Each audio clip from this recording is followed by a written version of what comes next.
ଆଜି ରାତିରେ ସେ ନାରୀ ତୁମକୁ ଫୋନ୍ କରିବ, ହାତ ଧରିକି ଘରକୁ ଡାକିବ, ଯାହା ଚାହିଁବେ ତାହା କରିବ।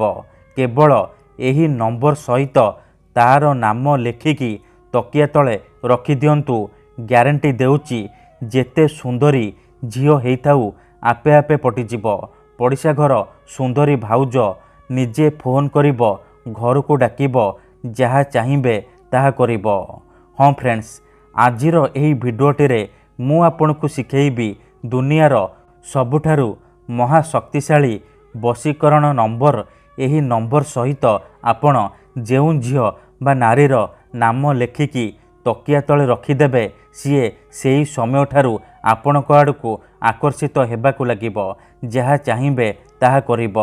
ଏହି ବଶୀକରଣ କରିବା ପାଇଁ ଆପଣଙ୍କୁ କୌଣସି ପ୍ରକାର ମନ୍ତ୍ରତନ୍ତ୍ର କରିବାକୁ ପଡ଼ିବନି କିମ୍ବା କିଛି ବି ପଇସା ଖର୍ଚ୍ଚ କରିବାକୁ ପଡ଼ିବନି।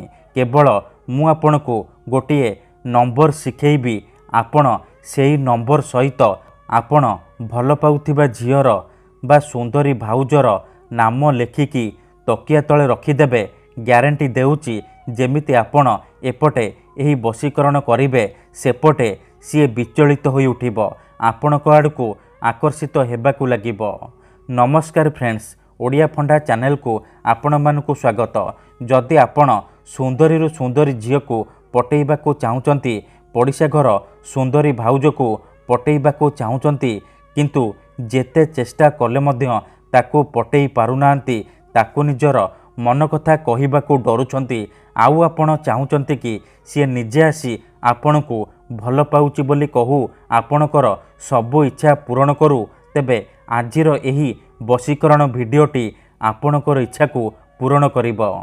କାରଣ ଆଜିର ଏହି ଭିଡ଼ିଓଟିରେ ମୁଁ ଆପଣଙ୍କ ପାଇଁ ଆମର ତନ୍ତ୍ରଶାସ୍ତ୍ରରୁ ଏମିତି ଏକ ପ୍ରଚଣ୍ଡ ମହାଶକ୍ତିଶାଳୀ ବଶୀକରଣ ନେଇ ଆସିଛି, ଯାହାର ପ୍ରୟୋଗରେ ଆପଣ ନିଜ ପସନ୍ଦର ସେ ଝିଅକୁ ପଟେଇ ପାରିବେ। ସୁନ୍ଦରୀ ବିବାହିତା ନାରୀ ବା ପଡ଼ିଶା ଘର ଭାଉଜକୁ ପଟେଇ ପାରିବେ, ତାଠାରୁ ମନ ମୁତାବକ କାମ ହାସଲ କରିପାରିବେ। ହଁ ଫ୍ରେଣ୍ଡସ୍, ଠିକ୍ ଶୁଣିଲେ। କିନ୍ତୁ ମୋର ଆପଣମାନଙ୍କୁ ଅନୁରୋଧ କି ମନରେ କୌଣସି ଖରାପ ଉଦ୍ଦେଶ୍ୟ କିମ୍ବା କୌଣସି ଖରାପ କାମ ପାଇଁ ଆପଣ ଏହି ବଶୀକରଣ ପ୍ରୟୋଗ କରିବେନି ବା ପାଠ କରିବେନି। ଠିକ୍ ଅଛି? କାହିଁକି ନା ଏହାର କୌଣସି ପ୍ରକାର କାଟ ନାହିଁ। ମାତ୍ର ଥରେ ଯେଉଁ ଝିଅ ବା ନାରୀ ଉପରେ ଏହି ବଶୀକରଣ ପ୍ରୟୋଗ କରିଦେବେ, ସିଏ ସେହି ସମୟଠାରୁ ଆପଣଙ୍କ ବଶରେ ହୋଇଯିବ, ଆପଣଙ୍କ ପ୍ରେମରେ ଦିବାନୀ ହୋଇଯିବ। ଆପଣ ତାକୁ ଯାହା କହିବେ, ଯେମିତି କହିବେ ସିଏ କରିବ, କୌଣସି ପ୍ରକାର ବାଧା ଦେବ ନାହିଁ। ତେଣୁ ଯଦି ଆପଣ ସେ ଝିଅକୁ ପଟେଇବାକୁ ଚାହୁଁଛନ୍ତି, ପଡ଼ିଶା ଘର ଭାଉଜକୁ ପଟେଇବାକୁ ଚାହୁଁଛନ୍ତି, ତେବେ ମୋ କଥା ମାନି ଏହି ବଶୀକରଣ ଗୋଟିଏ ଥର କରନ୍ତୁ। ଭିଡ଼ିଓଟିକୁ ପୁରା ଦେଖନ୍ତୁ। ଅଧାରୁ ଛାଡ଼ିକି ପଳେଇଲେ ଆପଣ କିଛି ବି ବୁଝିପାରିବେନି।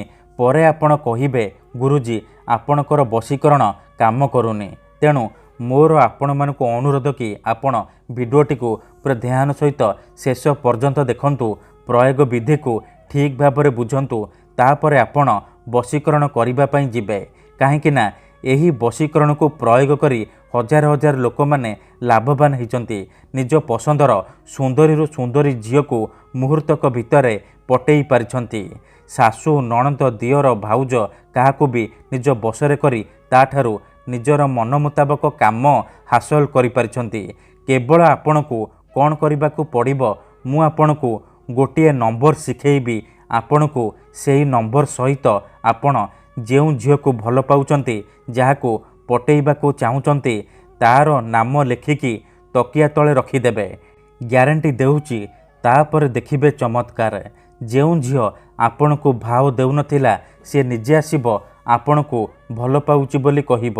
ଯେଉଁ ବିବାହିତା ନାରୀ ଆପଣଙ୍କୁ ଇଗ୍ନୋର କରୁଥିଲା, ସିଏ ନିଜେ ଫୋନ୍ କରିକି ଘରକୁ ଡାକିବ, ଯାହା ଚାହିଁବେ ତାହା କରିବ। ଠିକ୍ ଅଛି?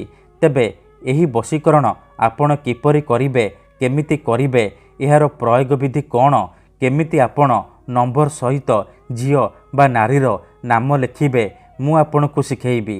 ସମ୍ପୂର୍ଣ୍ଣ ପ୍ରୟୋଗ ବିଧି ମୁଁ ଆପଣଙ୍କୁ ଶିଖେଇବି। ଜାଣିବା ପାଇଁ ଭିଡ଼ିଓଟିକୁ ମୂଳରୁ ଶେଷ ପର୍ଯ୍ୟନ୍ତ ପୁରା ଧ୍ୟାନ ସହିତ ଦେଖିବେ। ବିଧିଟି ଜାଣିବା ପୂର୍ବରୁ ଯଦି ଆପଣ ଆମ ଚ୍ୟାନେଲକୁ ନୂଆ ଆସିଛନ୍ତି, ତେବେ दयाकोरी चैनल को सब्सक्राइब करी पाखरे थिबा बेल आइकन को मध्य दबाई दियंतु जहाद्वारा आमे जो भी वीडियो अपलोड करूँ सर्वप्रथमे आपण देखिपारे आउ तार लाभ पाइपारे। ठीक अच्छे वशीकरण करने पूर्वर गोटे छोटिया कथा मन रखु। वशीकरण कौन पई करा जाए जेतेबेले आपण काहाकू निज ठारू अधिक भल पाउचंती ता बिना बंची पारिबेनी भाबुचंती सेतेबेले आपण वशीकरण करिपारिबे।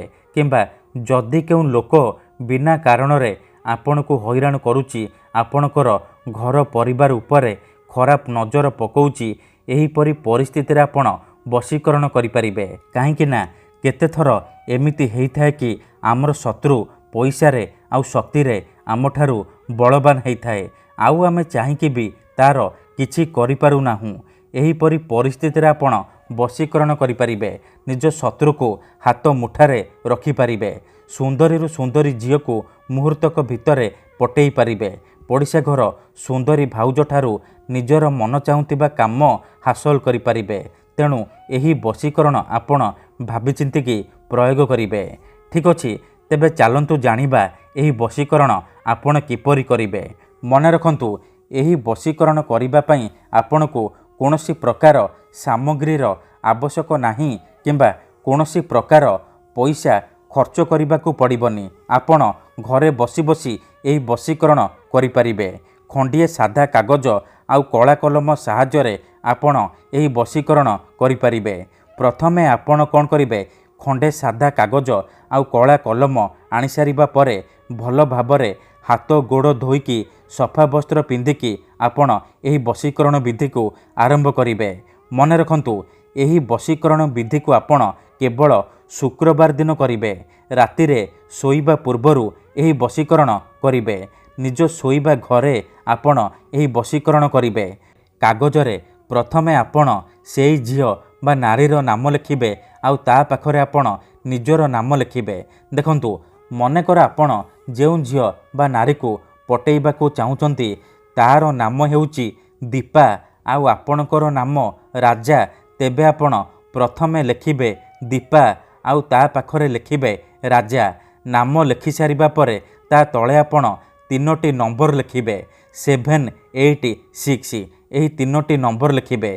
ता तळे आपण गोटिए मुस्लिम मंत्र लिखिबे। मुस्लिम वशीकरण मंत्र या अल्लाह लाएला रफियो। एही मंत्र को आपण लिखिबे। लिखि सारिबा परे से कागज को भल भाबरे मोड़िकी डाहाण हाथ रे मुठेईकी धरिबे आउ आखि बंद करिकी सेई झियो बा नारी को मने मने भाबिबे। तार मुह को निज मनरे भाबिबे। तापरे एही मंत्र को आपण 7 थर पढ़ीदेबे। या अल्लाह लाएला रफियो या अल्लाह लाएला रफियो। एहीपरी मंत्र को आपण 7 थर पढ़ीदेबे। 7 थर मंत्र पढ़ी सारिबा परे मुठा खोलिबे आउ से कागजरे गोटिए थर फुंकीदेबे। एतिकी करि सारिबा परे से कागज को निजर सोईबा तकिया तले रखिकी सोई पड़िबे।